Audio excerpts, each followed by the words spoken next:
Welcome, everyone. This is our Federal Leadership and Professional Development Seminar Series. Today we have Cheryl Abram here from OPM, who's going to be talking about Executive Core Qualifications.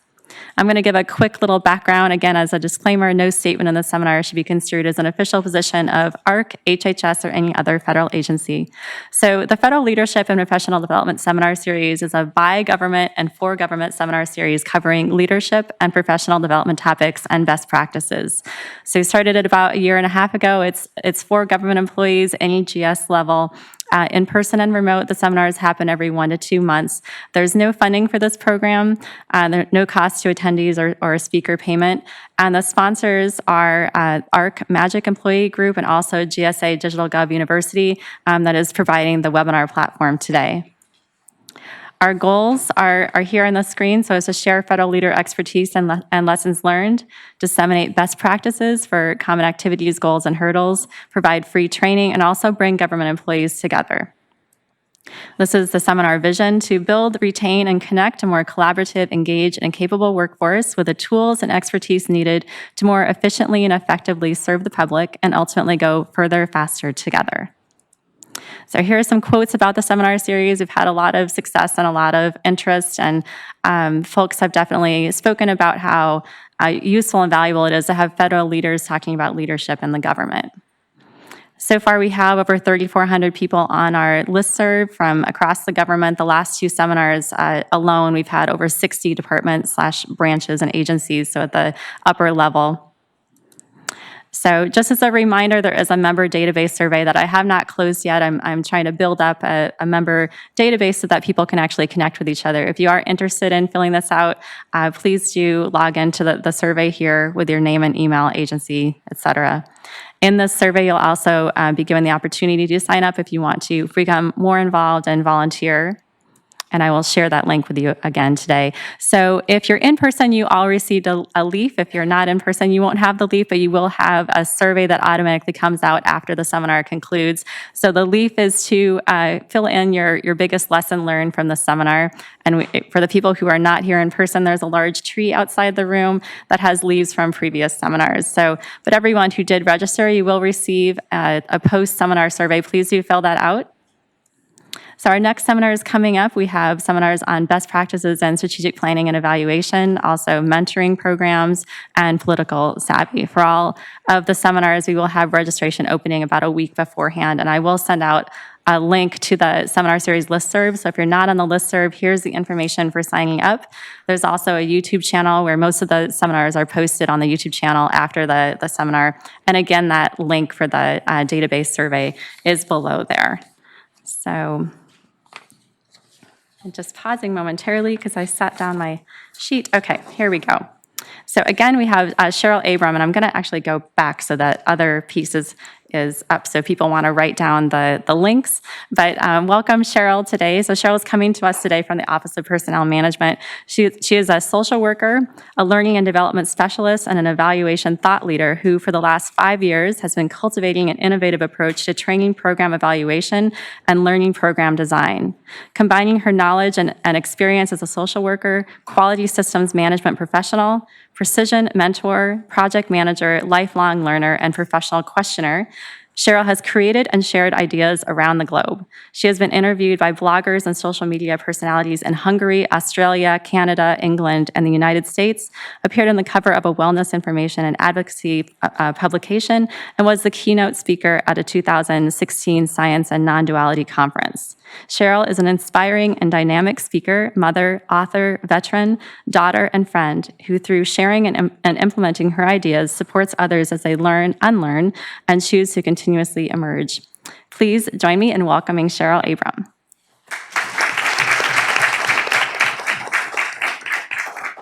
I'm going to pull up her slides here.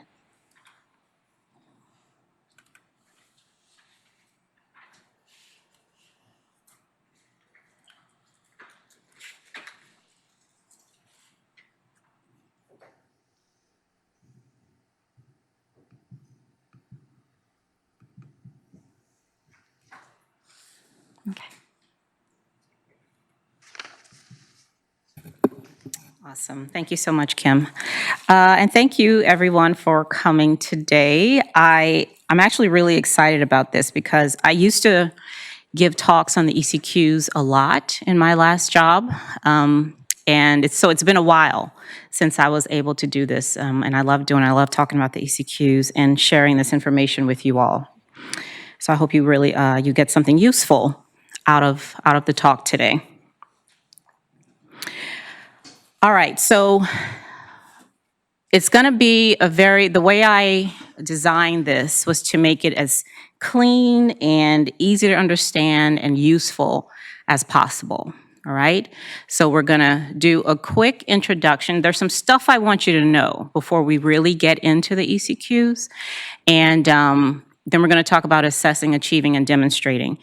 And questions are at the end, but I think that can they ask questions throughout, or do we have to wait to the end? Okay, so you can ask questions throughout, okay? So you don't necessarily have to wait until the end, for that.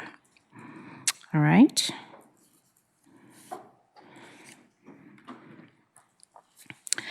So first I want to talk about absorptive capacity, all right? Now, absorptive capacity is just your ability to take in information and use it, all right? When I first came into government, I came in as a PMF, a Presidential Management Fellow, into GSA, all right? And I had to go to different trainings. I went to instructional design training, and one of the other ones I had to do was Excel. I hate Excel. Okay, did you get that? I hate Excel. So going in, right, I was already shut down, because I went into social work because I told my counselor, she said, well, what kind of degree do you want? I said, wherever I don't have to do math, right? So anywhere, which is not true, because social work, you got to do a lot of research and, stuff like that. But anyway, when I was in that Excel course, I was not able to, first of all, recognize the value of learning Excel.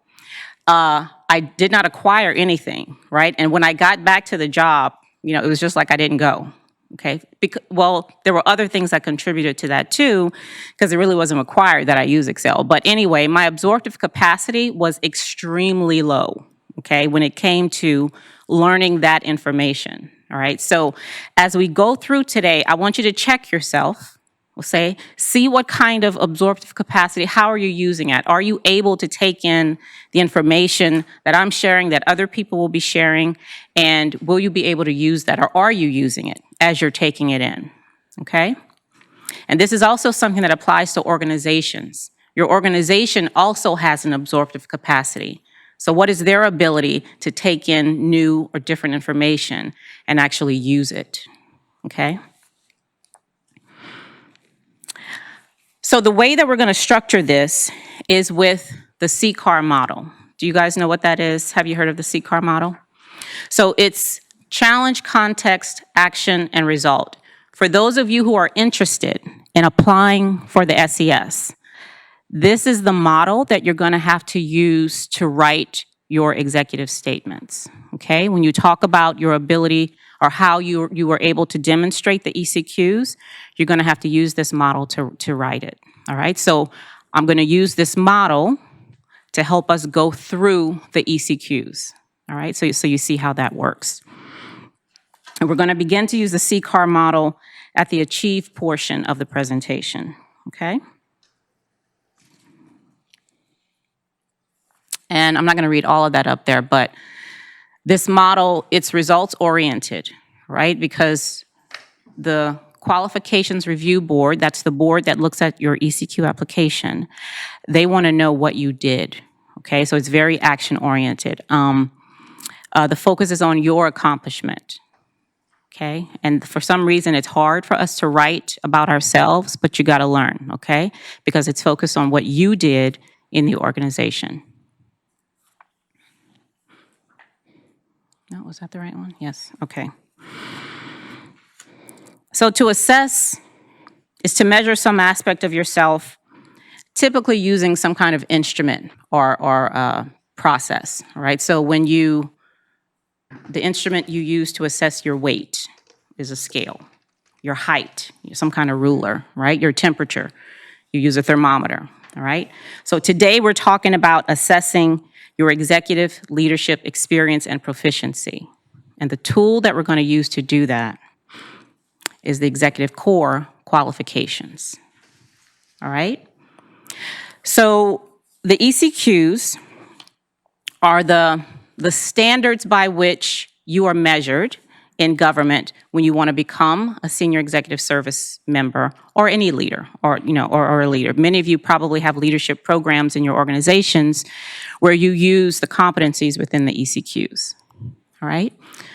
Under the ECQs, you have 22 competencies, all right? We're not going to go into all of those, but for example, under leading change, you have 6 competencies, 2 of which are creativity and innovation and vision. Under leading people, you have 4 competencies, 2 of which are conflict management and team building. Under results driven, you have 6 competencies, 2 of which are decisiveness and technical credibility. Under business acumen, there are 3, 2 of which are human capital management and technology management. And under building coalitions, there are 3. 2 of which are partnering and political savvy. Now, I'm going to have links at the end of this document that take you to all the stuff I'm talking about today, okay? So the ECQs are required for entry into the SES, and like I said, they're used by many of you already in your various programs. Now, I talked about assessments, right? Using some kind of tool to determine where are you? Where are you when it comes to your experience in the competencies under the ECQs? Now, there are various tools you can use to assess your leadership abilities and experience, okay? Some of them are right there, but I want to give attention to the fundamental competencies as well, okay? So there are 22 that I just talked about that are under the ECQs, right? But there are these 6 more, right? These are the fundamental competencies, and they are the attributes that serve as the foundation for the ECQs, for the 5 ECQs, all right? So let me tell you, for leading change, let's just say that for instance, if you're trying to lead change in an organization and you're missing interpersonal skills, believe me, people are gonna know, all right? That's gonna shine right through, okay? For any of these are absolutely fundamental. If you're missing public service motivation, people will know that you're there for some other reason, right? So they're called fundamental, but they're not to be poo-pooed. They're very, very, very important that you're able to develop yourself in these areas using various assessments, right? So there are so many assessments out there, okay?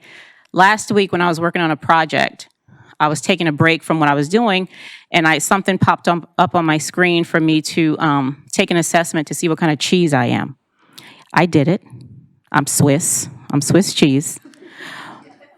But the thing about assessments is you want to make sure that, of 3 things, okay? That they're psychometrically sound, right? The validity and reliability of them is appropriate for what you're trying to do. You want to make sure they're giving you actionable information. I've taken the MBTI, I don't know how many times, right? And it's interesting, right? Okay, yeah, that's great. I'm an ENFP, but what am I going to do? What does that mean? Like, what am I going to do with that? I need to be able to, get some information that I can act on and say, okay, so when I'm in this situation, I remember that I'm an ENFP. So what does that have to do with this, right? You want it to give you actionable information, and it needs to be contextually relevant. Okay, I'm not going to get on a scale to take my height. That's not going to work, right?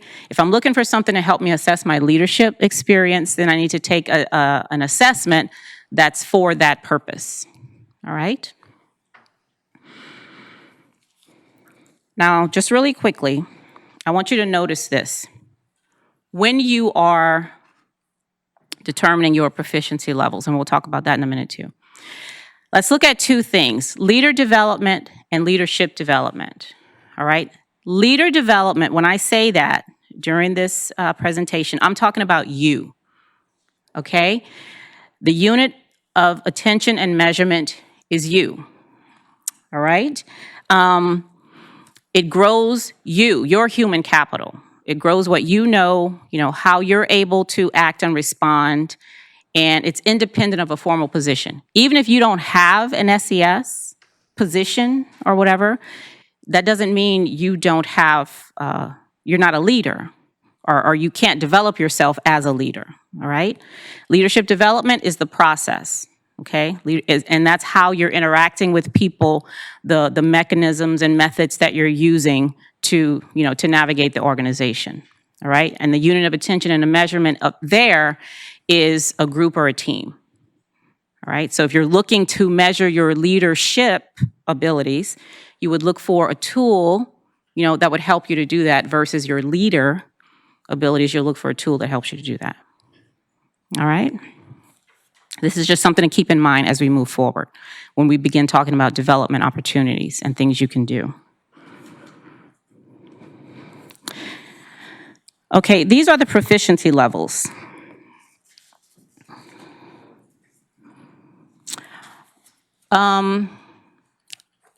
About 3 weeks ago, my 8-year-old, his name is Daniel, he wanted me to cook enchiladas because his aunt cooks enchiladas, but I don't know how to cook enchiladas, especially not as good as hers. So I have an All Recipes app on my phone. So I went to the dinner spinner. Are you all familiar with All Recipes? I went to the dinner spinner and I looked up enchiladas and I found it. So I got everything, because they have this wonderful thing where you can, have it tell you what you need to get from the grocery store. I mean, it's amazing. So I did that. I brought everything home, and as I'm cooking, I'm looking at the directions, what I need to do and all that. They came out wonderfully. I mean, absolutely. They were really, really good. So how many of you are familiar with this show called Chopped on Food Network? Yeah. Those individuals, for many of those shows, you have people, they get a basket of food, some of the stuff they've never even seen before or tasted before, right? But they have a certain amount of time, I think it's like 20 minutes, to make something wonderful, some kind of wonderful meal from what they have in that basket. And they do it. Many of them do it, right? When I was making enchiladas, I'm at the awareness level, okay? Because I required a lot of help when I was doing that. I needed the recipe right in front of me while I was doing it. Plus, it was a simple situation. I had as much time as I needed, I wasn't rushed or whatever, okay? On Chopped, you got 20 minutes, okay? You don't get somebody next to you telling, as a matter of fact, it's a competition, so nobody's trying to help you, right? You have to do it on your own, okay? They would be at the level 5 expert level. Now think of where you are in the ECQs, okay? Let's say decisiveness, for example. Are you at a level where, you need the instruction book on how to make decisions, you need a coach and a mentor and, all this help, to be able to help you move forward, which is fine. Like there's nothing, I'm not saying there's anything wrong with that. Or are you at the level where nobody is making a decision until you are in the room? Okay, because they need you in there to help them to decide this thing. Or are you somewhere in between there? Okay, so this is where the proficiency for each of the competencies. Look at your proficiency level, and it depends on the kind of culture that you're in too, right? Just because you're at a level 5 proficiency at DoD for leading people, if you go to HUD with that same attitude and same way of doing business, you probably won't be at the expert level there because it's a different culture, right? Oh, and that's just what I was talking about, right? Look at the culture that you're in when you're assessing your levels.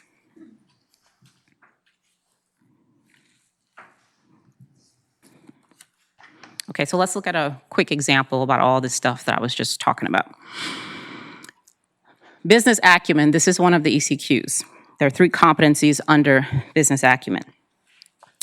So acumen, by itself, just acumen, is discernment, insight, keenness, and ability to make good judgments and quick decisions, okay?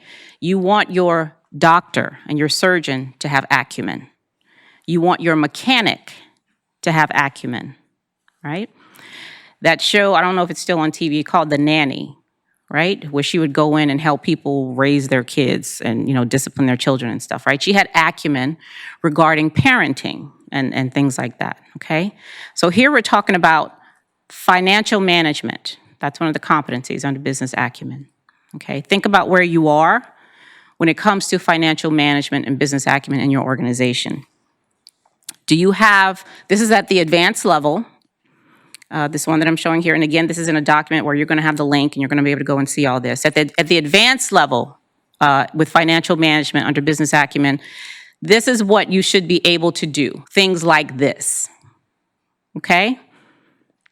So that means you have a keenness of insight when it comes to financial matters, right? You're really able to make good decisions and get all the information you need in order to make those decisions when it comes to financial management. You have the experiences and the perspectives that are necessary, right? The relationships and the connections to be able to do those things. So Frank Kern came up with the escape and arrival framework. And what he said was that every person is moving away from something and towards something else. So you are here today, I'm thinking, because you are in a certain place when it comes to the ECQs and your leadership skills, right?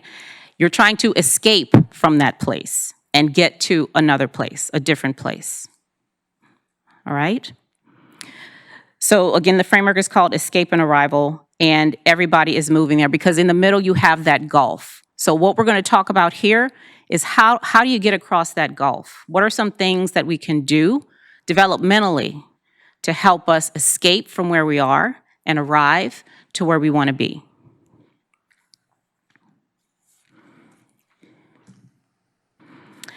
So this is from a document that I'm going to talk a lot about a little later. You can see the ECQ is business acumen, and the competencies are there, and these are the recommended learning activities, okay? This is an OPM document, and that was researched. So for business acumen, financial management, or any one of the other ones, these are the kinds of things you can do to help bridge the gulf between where you are now and where you want to be. You can take formal courses or workshops. You can develop a mentoring relationship and engage in job rotations, all right? These are just some of the things that you can do. And again, when you're doing this, think about the culture that you're in, okay? Think about your absorptive capacity, your ability to take in information and then use it, all right? Which may, depending on the culture, and require a little more courage than you had in the last place where you were, okay?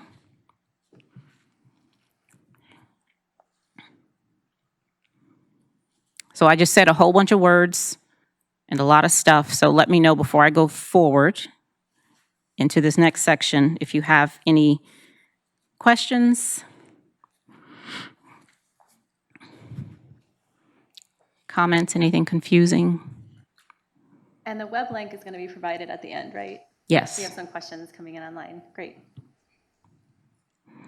Okay.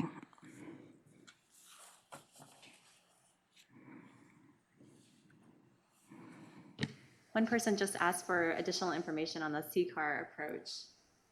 We could also provide that afterwards if you don't want to go into it now. Yeah, there's a lot of information on the CCAR model, and I'm going to give a link with examples of actual narratives that have been written using that model. Okay, so we'll get that at the end. All right, so let's get to achieve.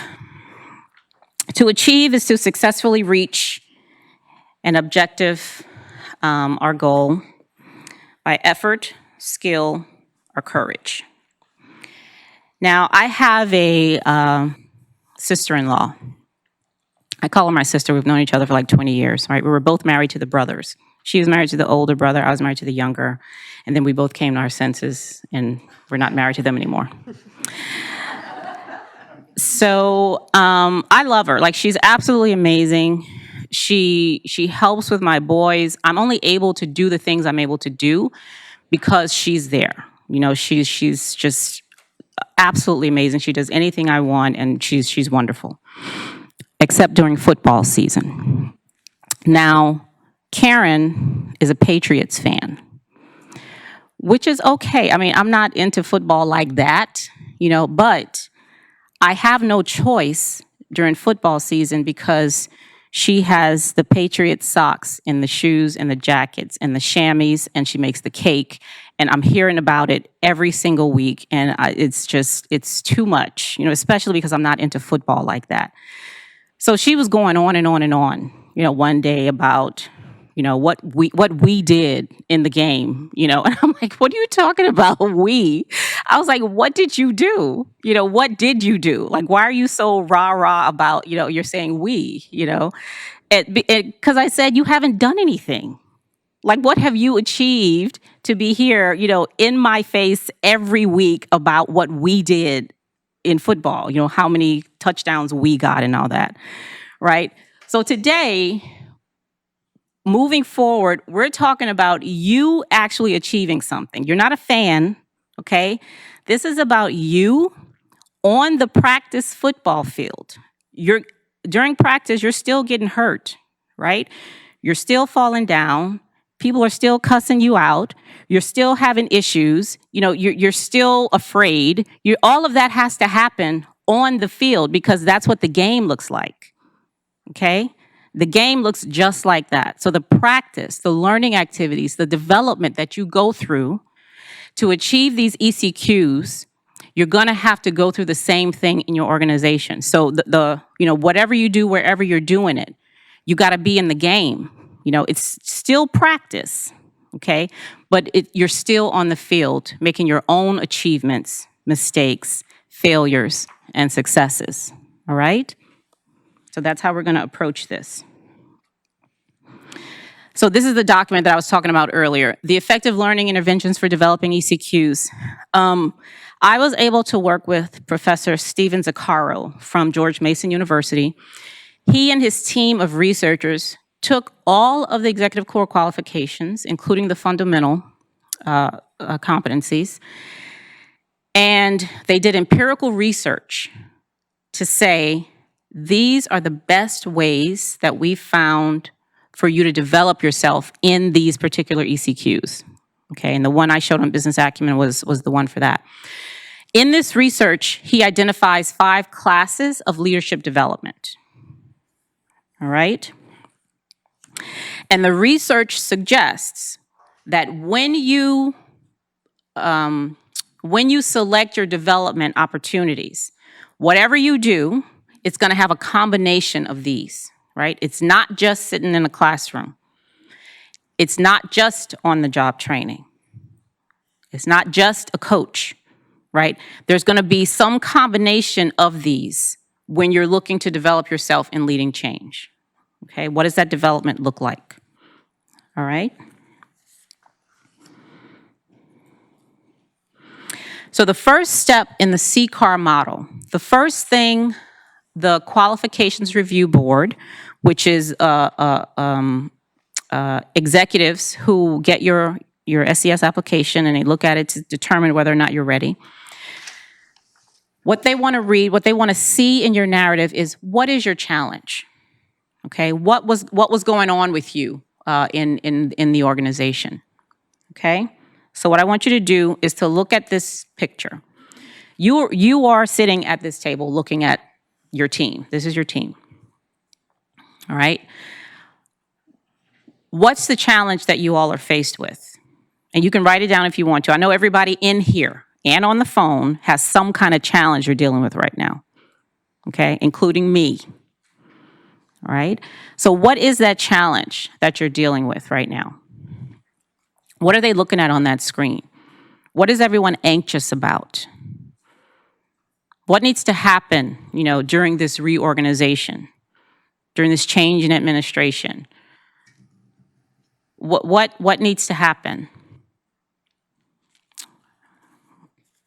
And again, write it down if you're in a place where you can do that, or just think about it, okay? Because we're going to be using this example throughout.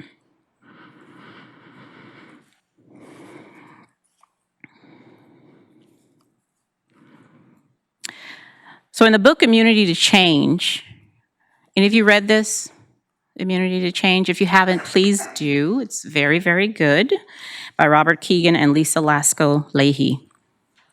In this book, they talk about two kinds of challenges. They talk about technical and adaptive.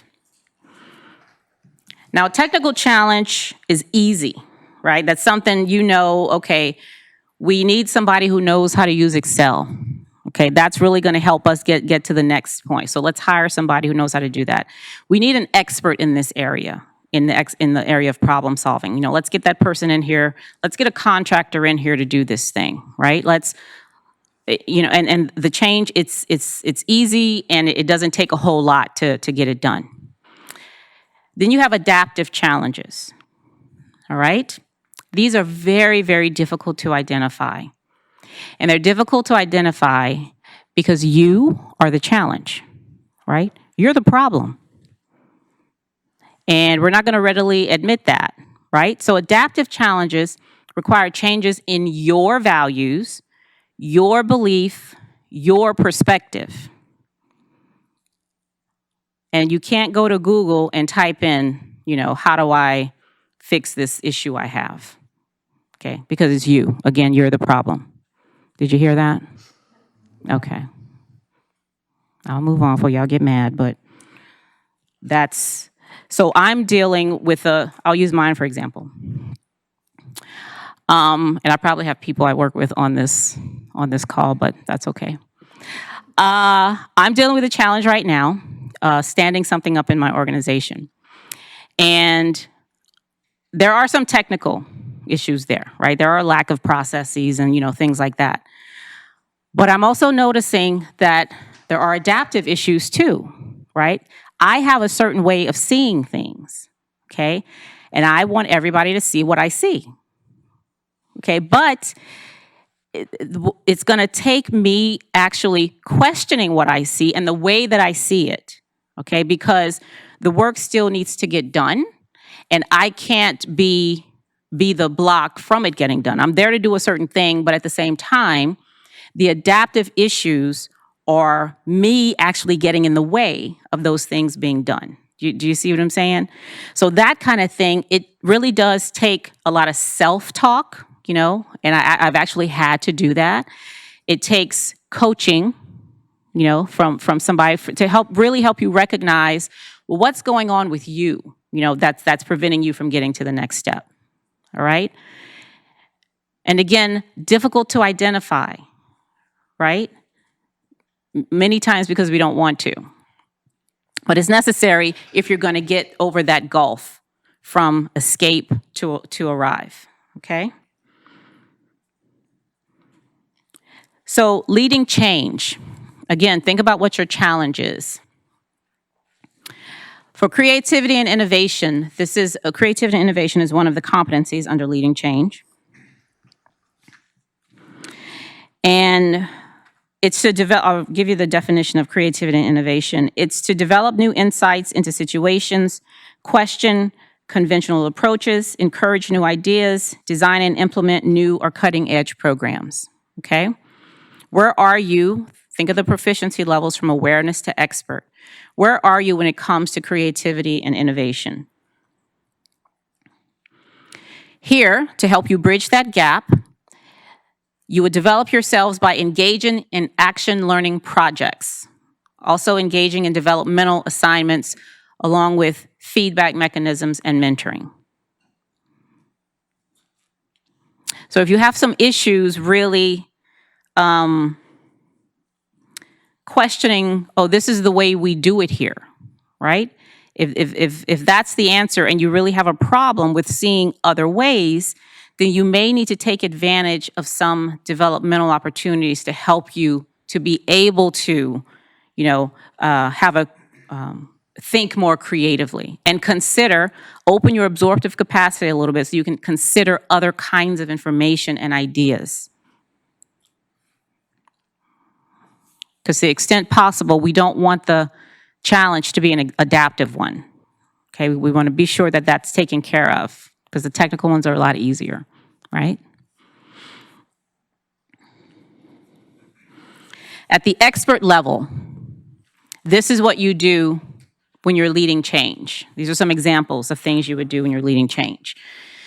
You devise new methods, procedures, and approaches that look at the scope of the change, agency-wide. This isn't just a change for you and the 4 people on your team. Because I'm part of the agency, I feel it. Okay? This is a change that you've implemented. I feel the decision you made when it came to this. Okay? I may not even know who you are, right? But because of your ability to do this and the decision you made, I feel the effects of that. And again, I keep going back to the adaptive things, right? If I'm feeling the effects of it, I don't want to be hurt by the decision you made because you were, too much of a leader to see that there was an adaptive issue in that challenge. Okay? The next step in the CCAR model is context. Tell me what this is a picture of. What do you see in that picture? Say something. What do you see in the picture? You said a cow. What else do you see? Do you see anything else? Does anybody see anything else? A tree? Someone online sees someone climbing a mountain. Someone climbing a mountain. Another person sees a man kneeling down. A man kneeling down. Another person sees a face. A face, okay. A skull. A fence, a skull, a footprint, a moon. Someone says A a teddy bear. satellite map. Okay. Footprint, a moon. Yep. Alligator with snow on it. An alligator with snow on it. That's amazing. Yeah. So, okay, all of you are right. Really, whatever you see in this picture, you're right. Because you're bringing to this picture a certain kind of context, right? That's helping you shape what you see here. Some people, when I've used this before, some people saw a baby, a turtle, a skull, and a map. And some of these I've never heard before. Yeah, but that's awesome though. So yeah. Now, at the end of the day, what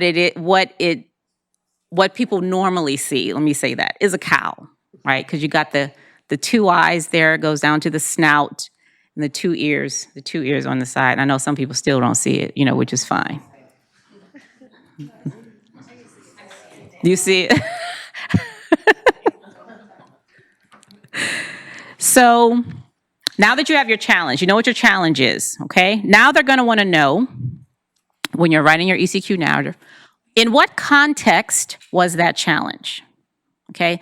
So there are several kinds of context, but I'm only going to talk about 3 of them here. The first one is your inner context. That's your feelings, your thoughts, your sensations, your emotions, okay? So we know that if we're dealing with an issue and our inner context is that we're hungry, or we're sleepy, or we're angry, we're going to deal with that issue in a particular way versus us being happy or, feeling energetic and all that stuff, right? So for those of you with children or people who come to you for things, they know when not to come to you to ask for something, right? They got to wait till you had your coffee. They got to wait till a certain time of the day, a certain time of I'm not going to say that, but they know when to come to you and when not to come to you if they want something, right? That's your inner context, because that's going to determine what you do next. That's going to help determine how you respond, okay? So think about that when it comes to the challenge you're dealing with. What's your inner context regarding that? Are you frustrated? Are you angry? Are you confused? Are you uncertain? Right? That's going to shape how you see and respond to that challenge. Okay, then we have a situational context. That's how you label the challenge that you have right now. Okay, what you call it when you're engaged with it. So I'm sure you all have heard this saying about somebody went to NASA and asked a janitor who worked there, "What do you do here?" and he said, I help send people to the moon, okay? Versus, oh, I sweep the floor and I empty the trash, and right? That's situational. How do you see what you're doing? How do you see it? Because that too is going to determine how you respond, you know, and how you move forward with the way you work, okay? It's gonna help determine your inner as well, your attitude about what you're doing and how you're responding to this challenge. All right, and the third one is cultural. Now, for this one, I mean, cultural can mean several things, but here I mean the rules and patterns of communication among people. Are you in a high context culture or a low context culture, right? High context is more touchy-feely, right? It's people have been there a while. They know how things are done. You know, the rules aren't really written down, you know, because people know, like, you know how it works around here. You know, you don't have to pull out the policies and procedures and all that. And then you have a low context. Low context is everything is written down somewhere. This is the way you do this. Nothing is hidden, okay? So what kind of cultural context are you and your challenge in right now? Is it hard to find information because people just know the way things are done? Or is everything explicit, you know, right out there for you to see?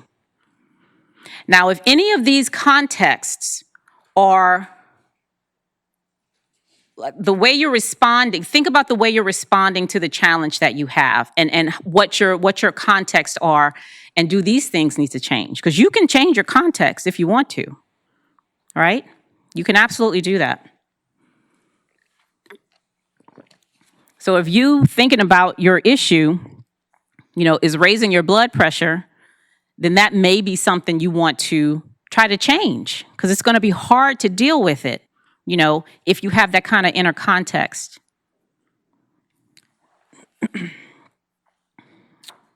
Okay? Again, think about your challenge and what kind of context are you working in when it comes to that. For me, my context was I was very frustrated, okay? I see that we have this thing to do, and I don't know, we're just not able to get there, you know? Again, technical and adaptive, right? Because of technical issues, but also because of adaptive issues, you know? So my inner context was very frustrated, okay? The situational context was, okay, we need to do this, create this process, okay? So maybe I need to go a little higher in the way I see the situation. It's not about us sweeping the floors and getting the halls clean. It's about us getting to the moon, all right? And maybe I need to share that with others. You know, can we all see it this way? All right, and then the culture. If there's information I don't know, there's a lot of things I don't know, you know, so I have to ask. You know, I have to meet people, you know, be in somebody's face a lot, you know, to get that information that I need. You know, if the context is a little high over here and things aren't really shared explicitly. Okay.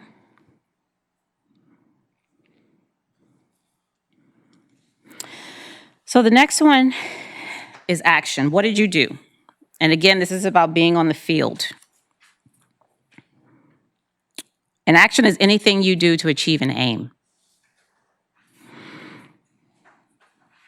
So think about what you've done regarding your challenge, what you want to do, you know, because you may not have addressed it yet, but what kind of things do you want to do?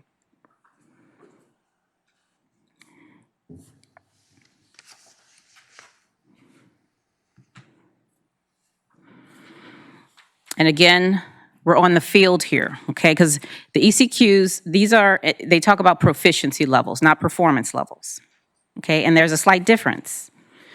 So my daughter got her license in December 2016. And I would ride around with her in her Jeep. You know, we got her a car. Right, and she was great. You know, she did the thing here, looking in the mirrors, didn't drive too fast. You know, she was wonderful. Very, very good driver. I was very confident, you know, when she would get in the car and go somewhere. Well, her friend, one of her friends, after they'd gone somewhere, she came in the house and she was like, "Oh my God, Naomi," I was terrified, riding with Naomi. She was turning corners and like, "What are you talking about? Naomi doesn't drive like that. She's very, responsible and safe and all that stuff." And her auntie told me the same thing. When I'm in the car with Naomi, I'm like holding on for dear life, right? Because of the way she's driving. So what I found out was that when I was in the car, Naomi was performing. She was doing everything, because the context was, what's the context, right? Mom is in the car, okay? She was performing for me, and she was doing everything correctly. But her proficiency is what she does consistently, all the time, right? So that's a conversation that we had to have, okay? But your proficiency is sustained performance over time, okay? What can you do at work? Are you doing it the same way at home? Are you doing it the same way when you volunteer? Where are you consistent? Are you consistent when it comes to decision making at work, at home, and in other contexts, right? Or are you just able to perform in when somebody is in the room, or when there's a reward or punishment, a carrot or a stick there, okay? We're looking at becoming proficient in these areas, all right? So we can be at a level where we select, okay, I'm proficient here in this area, so this is the level of proficiency that's needed in this particular situation, right? We can make those decisions, all right? There was one question online about how far back can you go with examples? Yeah, you can go back. The QRB doesn't want to see anything typically older than 10 years. And QRB is the quality The review board. Qualifications Review Board, yeah.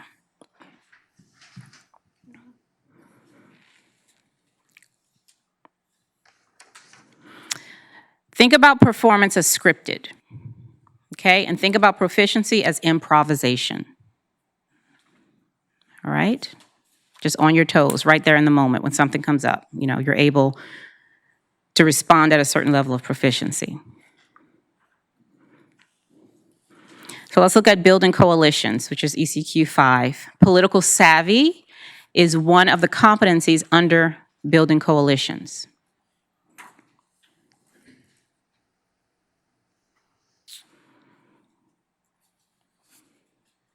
To build coalitions, you want to take a workshop. You can do that.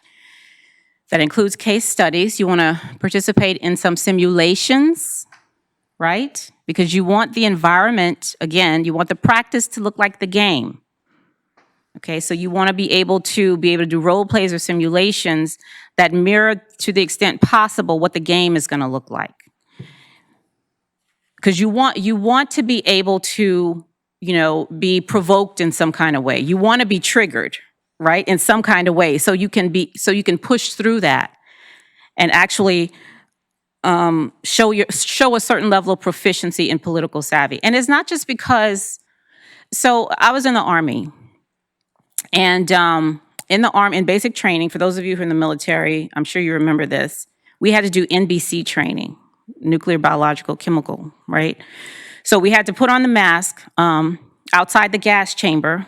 We had to put on the mask, and they showed us how to do stuff, how to clear it, once you took it off and all that. So we had to do that in the gas chamber. So we would go in the gas chamber, we had to pull it up, clear the mask, and everybody in line had to do it. But at the end, we had to take it off. Everybody had to take off the mask and walk out. We had to walk out with our eyes open. Now, for those of you who've done it, you know what happened, right? I was choking, my eyes were watering. I had snot and all kinds of stuff all over the place. I know that's gross, but that's what it was, right? That was not just to teach me how to use the equipment. It was to build my confidence in you, to be confident that my equipment works. This thing does what it's supposed to do. So when you're in a learning environment and a simulation, a role play or whatever, and you're using political savvy, right? You're developing yourself in this area. That's to help you build confidence that when I'm in this kind of a situation, political savvy works. It helps me to get to where I want to be. It helps me to corral, the people, the ideas. It helps me to do what I need to do to get to the next step. So for all of these, when you get into these developmental environments, it's not just about learning the thing and doing the thing. It's about building your confidence that oral communication works. Written communication works, okay? Decisiveness works, okay? It's building our confidence that these competencies and these ECQs actually do what they're meant to do, to help us lead change, to help us lead people, to help us build coalitions, and so on and so forth. Okay?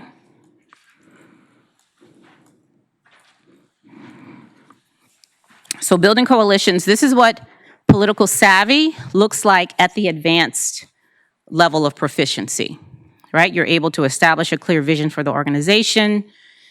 You can address controversial political issues by conducting research and considering best practices, all right? So if you're really able to, build coalitions in a way that helps you reach that next step in addressing this challenge, whatever your challenge was. So again, think about what actions you've taken. What have you done, right? What do you need to do? How can development help you to get to what you feel you need to do in this situation? What kinds of do you need a mentor? Do you need a coach? Do you need to take some kind of a workshop or something? Do you need to do a rotation? Okay, what kind of development do you need in this situation? What adaptive actions need to be taken in order for you to build coalitions? Are you an introvert and don't like people? Or, you got to get over that, okay? What do you need to do? Really take a look at that.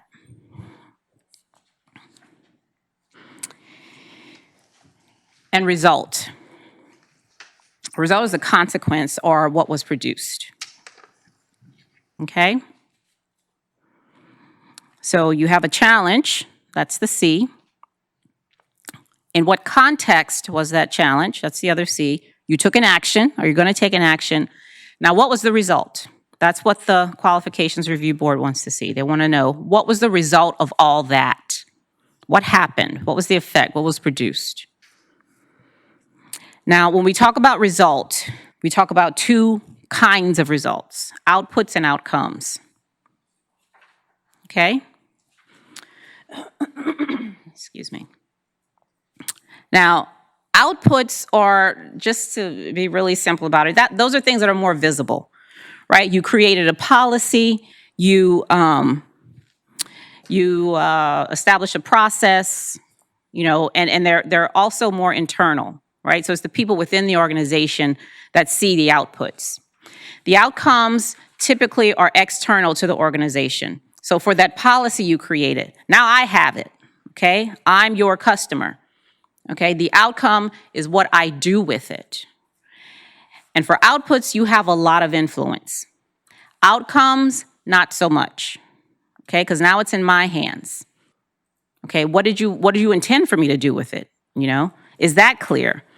Is what you did useful? Is your output useful? So that I want to use it, to help me get to whatever result I'm trying to get to. Okay, so that you can distinguish your results with outputs and outcomes.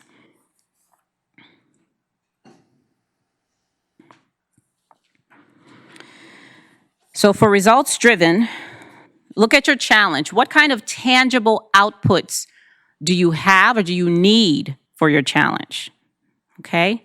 What kinds of things are people in the organization expecting to see, for you to hand to them, for you to give them a briefing on?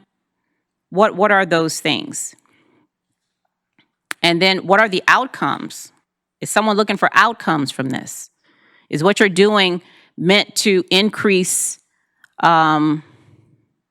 customer service scores? Think about that. What kind of result outside of the organization is expected because of what you're doing? Okay? And what kind of development do you possibly need to help you get to either that output or that outcome. So for customer service, these are some of the things you can do based on the research. You can do an action learning project.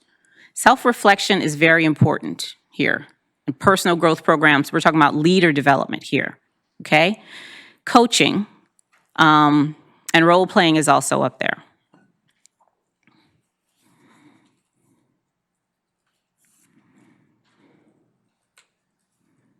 There was one question from online just asking about, is it okay to drop names in your write-up? No, it's not. You cannot drop names in your write-up. No. And there's a document too. I'm going to get into it really soon. We're almost done here. So at the intermediate level, these are some of the things that you would do for results driven. These are some of the results. You see, some of those are outputs, right? Like guidelines, satisfaction surveys. That's an output, okay? And again, this is at the intermediate level. When you get closer to the advanced than the expert, you'll see more outcomes up there, okay? And at the lower levels, your results will be more like outputs, okay? Yes? Is the customer service focused? Oh, is the customer service focused typically on external customers, or does it also include internal customers? It includes internal and external. So again, for the internal, you can have outcomes for the internals, but they'll probably be concentrated more at the output level for the internal folks. And outside, you'll see more of the outcomes because your sphere of influence is not, you have more control inside, than you do outside.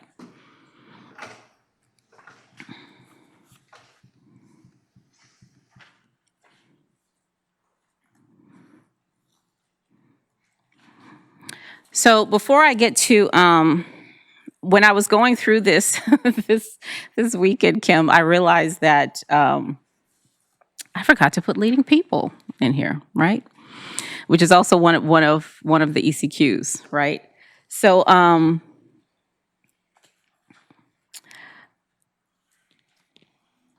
when I went to the movies to see Endgame. Have any of you seen Endgame? Yeah. Okay. So I'm not gonna say anything to give it away for those of you who haven't seen it, but I was like a little baby. I really was. I love the Marvel movies, and I was like a little bit because the reason we go to movies, right, is so that we can experience things. We cry. That person is still alive in real life, right? But you still cry. I was devastated, absolutely devastated when Denzel got shot in Training Day. I was beside myself. It was just, and he was the bad guy, but still, right? When we go to movies, we want to feel, we want to experience, we want to do all that stuff. We don't want somebody sitting in talking about, that blood ain't real. Because we want to experience that. We want to share in whatever is happening with the person on the screen, right? That's what leading people is, right? Leading people is not just, you having 1 million followers on Instagram. That doesn't mean you're leading anybody, When you're leading somebody, they're there because they want to be, right? They're there because they want to share in that vision that you have, okay? They're not being forced to be there at all. They want to share your goal. You've communicated a goal, a vision to them. They have their own personal and professional vision and goal, right? But sharing your goal helps them to reach theirs as well, right? It's not just about having people follow you, say how wonderful and great and how much of a wonderful leader you are, okay? Really good leaders,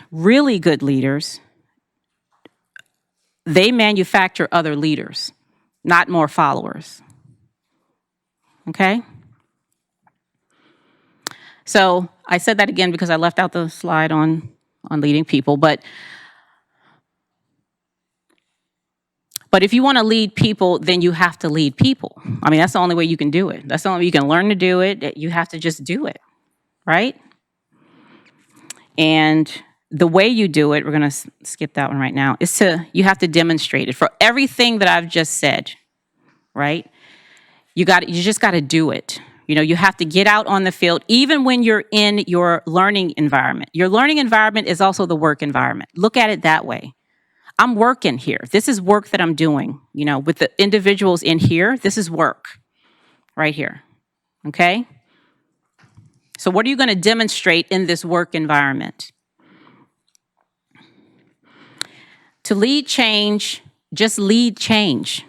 Do it. Go ahead and mentor somebody, schedule a brown bag session, communicate, use social media, right? Social media is a lot of stuff. Do it within the confines and rules of your organization and all that stuff, right? But use it, right? Join a group. I read so many books, it's crazy. But there's so much information out there that's really, really, really good, that I, read some books, join a book club so you guys can talk about it.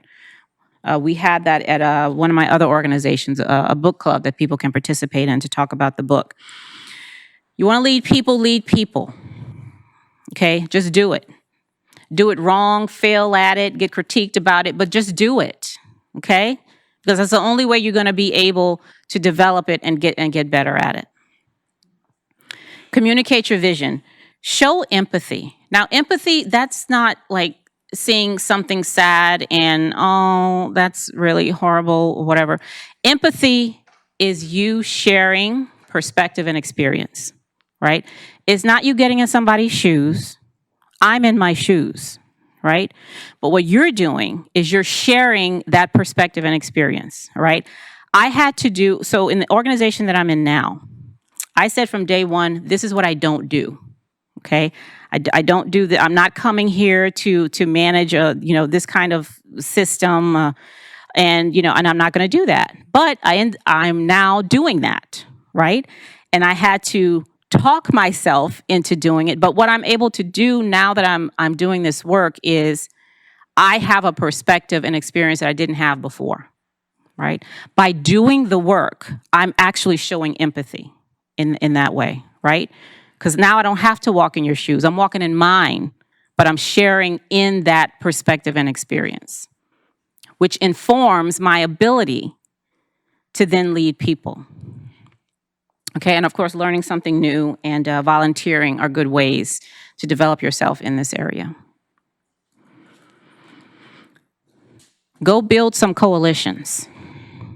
Okay, one of my favorite coalitions, and I say this all the time, is between Dunkin' Donuts and Baskin Robbins. Okay? That's one of my favorite. So build some coalitions, like participate in various platforms. Okay? There's so many groups in government, you guys. Find them and join in them. Find somebody who's looking to affect the same kind of change you are, right? Again, listservs too. There's a lot of stuff going on in listservs, so, I get some really great information from those to find out what's going on out there and what other kinds of things that I can join up with, to help us all, reach that same goal without being in competition with each other, Even if we're doing different things, we're still going toward the same goal. If you want business acumen, make business decisions. And again, for the ECQs, they take experience that's outside of your federal job, okay? You can write about that, right? So if you're managing your kids' soccer, you're the treasurer for the soccer team or something like that, right? When you volunteer, you go out and you do you help manage the technology or something like that, right? You can add those kinds of things in there, right? But make decisions regarding those things, Build on that acumen.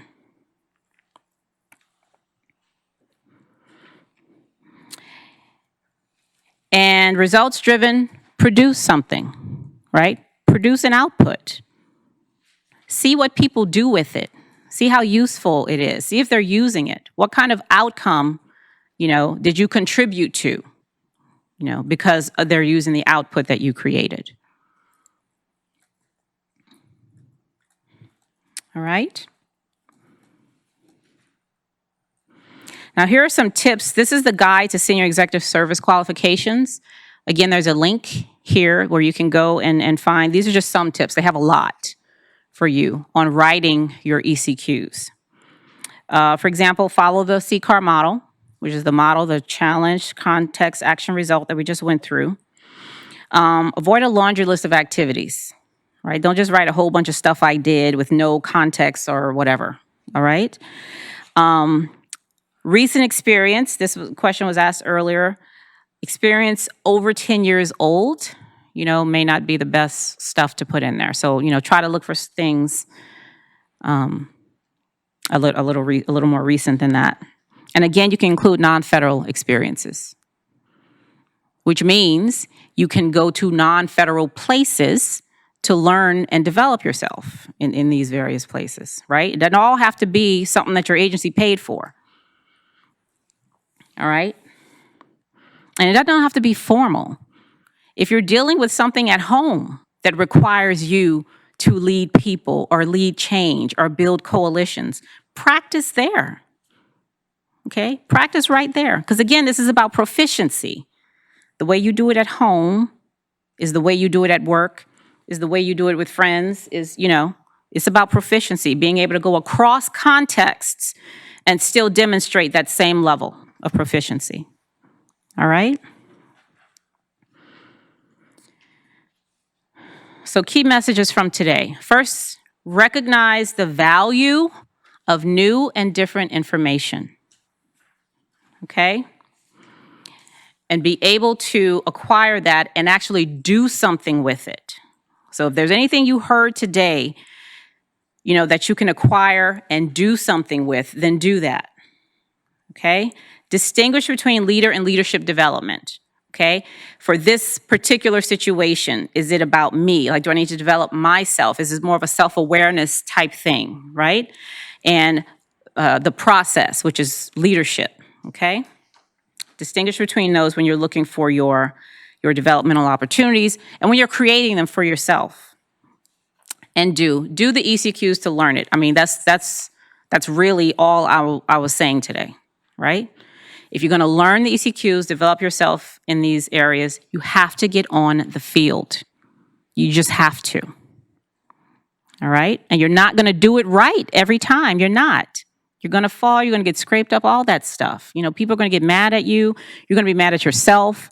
I can't do this. I don't have the courage, whatever. Just do it, okay? Just do it. You got that?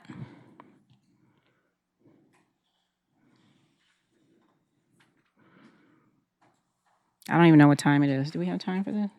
Yes, it's 1:10. Okay. Okay, so what leadership roles do you currently occupy inside and outside of work? And I mean, if you're a mom, a dad, you are the older sibling, you're a choir director, you're a minister, in your organization, if you're leading something, what kind of roles do you currently occupy? And that's not a rhetorical question. I want you guys to say something. Yeah. You're the president of the condo board. That's wonderful. Okay. So what kind of competencies do you demonstrate as president of the condo board? Business acumen.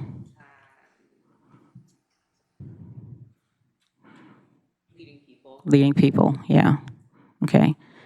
Okay. Do you feel like you're pretty proficient in those areas? Are you getting what? I think I came in with some proficiency. Mm-hmm. Yeah. Well, I think that's a good environment to practice, I think, right? Yeah. And to get better. Any other leadership positions in here, inside or outside? Yeah. Supervisor and accounting officer? Okay. All right. So, learning business acumen, and I'm a first-time supervisor, so it's the First time supervisor, yep. a lot that I'm learning Mm-hmm. and still would like and need to develop. Mm-hmm. Mm-hmm. So, just getting the basics I've been at the job now for 3 years, and I've learned a lot. But Okay. there's a lot more Okay. that I'm willing to learn and need to learn. Yeah. That I feel like I need to learn. Yeah. So how do you know that? How do you know there's a lot more you need to learn? I'm real critical of myself. Okay. And there's a certain aspect of things that I feel that, such as like when I'm giving direction to my staff. Okay. Sometimes the communication doesn't flow like it should, Right. and we have to go back a couple of times Mm-hmm. before we understand what's going, actually what is expected. Yes. And I take part in that. It can be on myself as well. Okay. The receiving end. Mm-hmm. So my delivery may not be as crystal clear. Yeah. As I need my staff to understand. Okay. What I'm saying. Mm-hmm. It could possibly be, thank you, on a higher level. Uh-huh. That I'm trying to instruct them to do things on. Gotcha. When they're used to doing things a certain way. Mm-hmm. From the environment the culture that I am working in. Mm-hmm. So when I explain things, it could be like very elongated or something. Yeah, yeah. Okay. It's good to have that awareness, though. I mean, that's where you start, right? Is really having that awareness of what the issues may be, and then being able to tackle There are other that. aspects too of Yeah, things yeah. that roles that I am expected to play that I've had training in, but haven't actually had on hand. Yeah, there you go. Bring the product. Yeah. So there's a little learning curve there. Okay. Okay. Anybody else? What kind of leader roles do you occupy? I know everybody in here does. Yep. Go ahead. Yes. Hi, I'm Kathy. Hi, Kathy. I'm with OPM, along with you and Priscilla. Uh-huh. I actually came today not because I'm really aspiring into the SES, but I'm friends with Kim, and I'm amazed by what you've put together. And Cheryl, I've watched you speak before. You're fantastic. Oh, you have? Okay. You need to have a TV show or something. Be the next Oprah. But so I'm not technically a supervisor, but I'd call myself an influencer Okay. in the organization.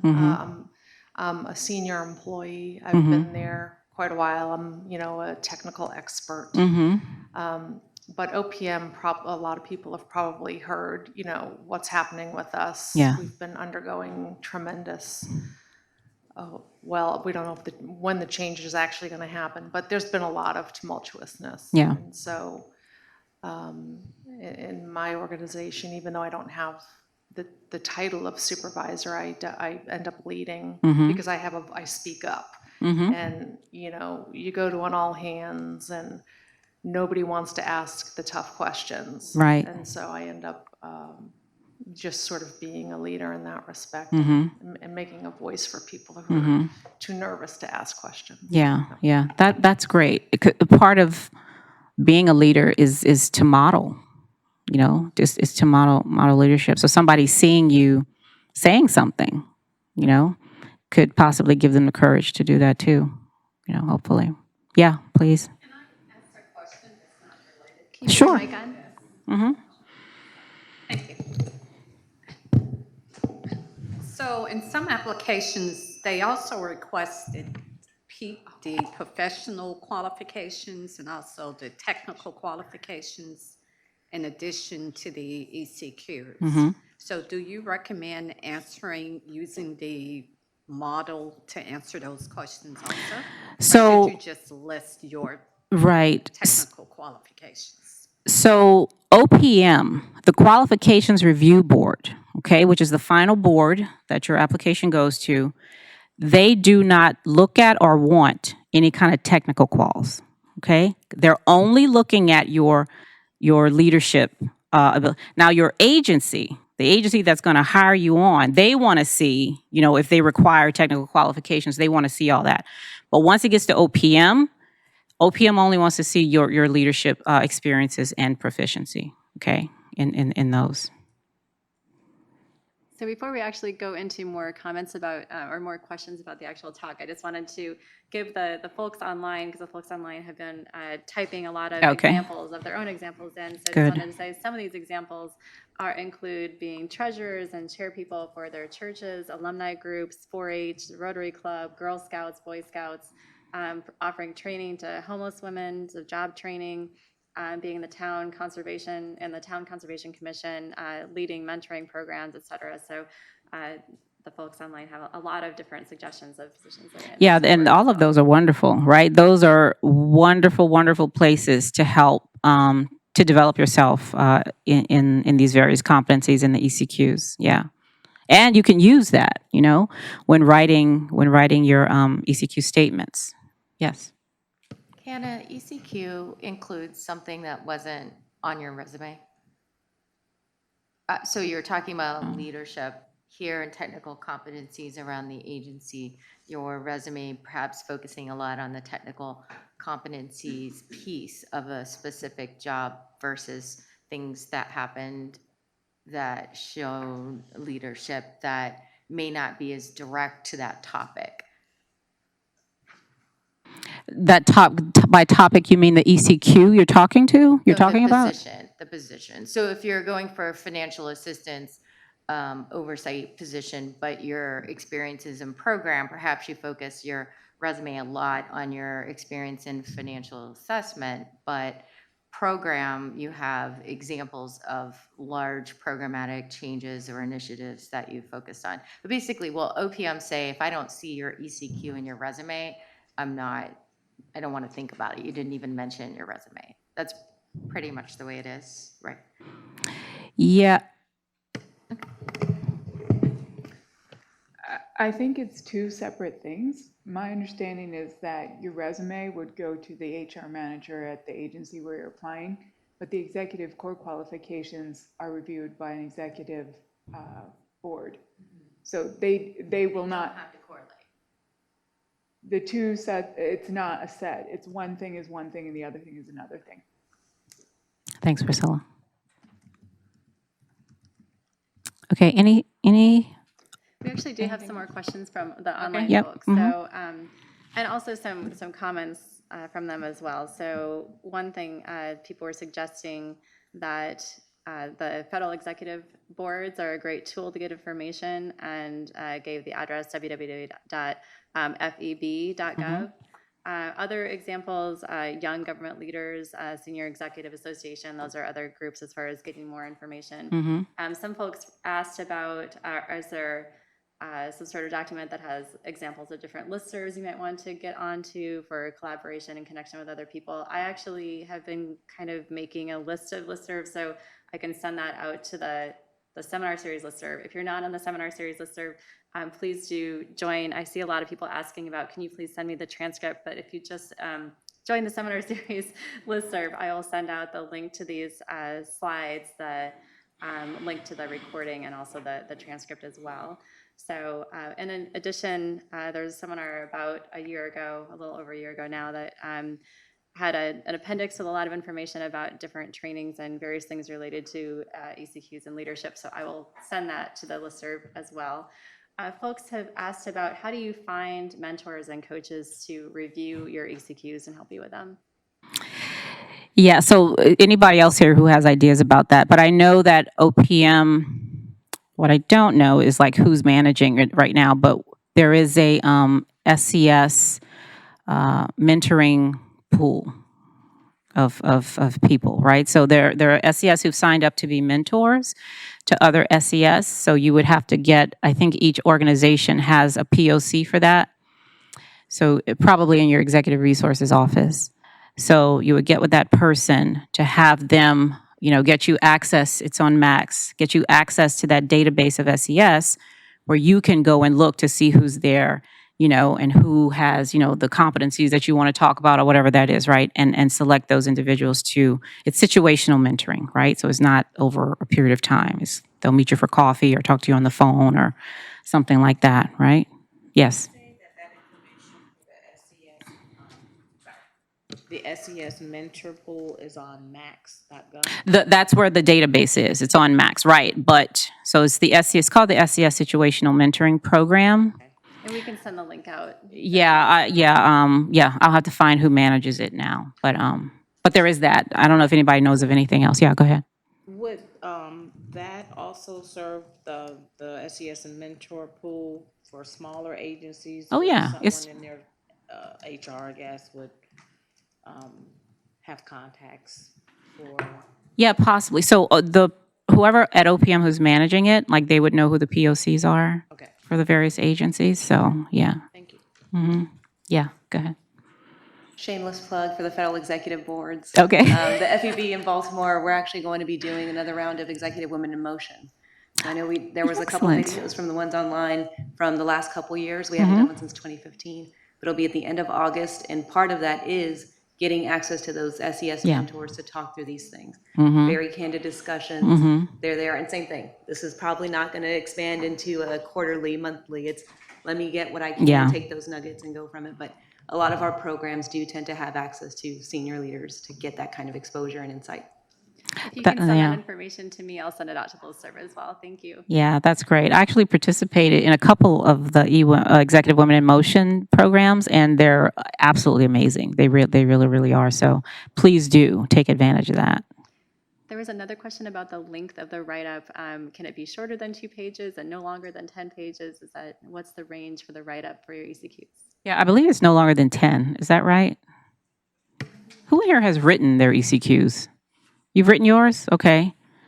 Have you applied for with them? Okay. So how long was it? 10 pages? 10 pages. Okay. One person online made a note saying that once you've written your ECQs and gotten an SES position, that your job is not done. You have to continue to basically vouch for what you're doing each year with continuing to write up your ECQs. Yeah, absolutely. And I think, I'm not going to say that because I don't know. Okay. Any other comments from them that you want to mention? Or? It says only one Sarah's. I think it's out there. I think they're asking about how many scenarios can you draw from? Can you repeat different scenario or the same scenario for different ECQs? Yeah, so that takes me to the resources that I have here, right? So in these resources, you'll be able to, find answers to those kinds of questions.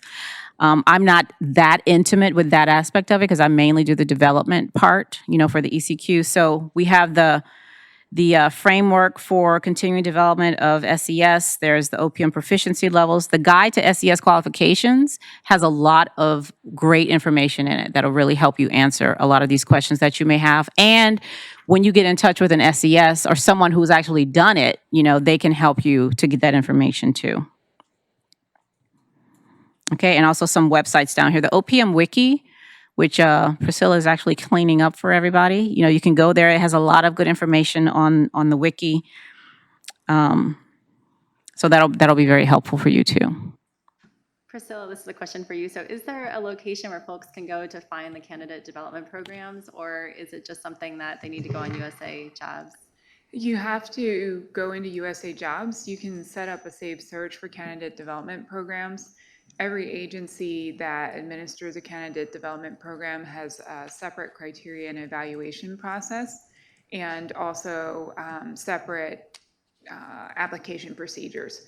So if you were GS 14 or 15 interested in participating in a candidate development program, I would recommend that you set up a saved search through USA Jobs. That way you get notified when there's an open slate.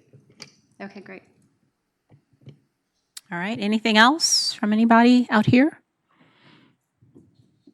Comment, doesn't have to be a question, just anything you want other people to hear. Yep, go ahead. One quick comment where you were talking about empathy, and it's not being in someone else's shoes, but sharing that experience. I heard young government leaders thrown out. There's a lot of great associations. Don't be dissuaded by what that group is called. If you are a man, join the Women's Council. It could There be you that go. you're young and new to government, but maybe you just, Yeah. have a lot of private sector experience. Those will help you build the coalitions, tap into that diversity angle, and make you uncomfortable so you can get comfortable. Yeah, Right. I'm glad you said that, right? Because empathy, when you show empathy, you are going to be uncomfortable, right? Because it's not easy, right? That's why I'm saying it's not just saying, oh, that must be so terrible. No, you know it's going to be, because you're going to feel it, right? When you're really, really showing empathy. Okay? That's great. Thank you. Thank you for that. Anybody else have something they want to say that they want 1,000 people to hear? One person wrote in, you can try the link www.universityofgovernmentcoaching.com. I haven't heard of that Wow, one I'd never before. heard of that either. That's awesome. What is it again? www.universityofgovernmentcoaching.com. Universityofgovernmentcoaching.com. Okay. So thank you, everyone, and we're ending on time. Do you have any last words? No, I just, just go out and do it. That's it. Thank you. Everyone.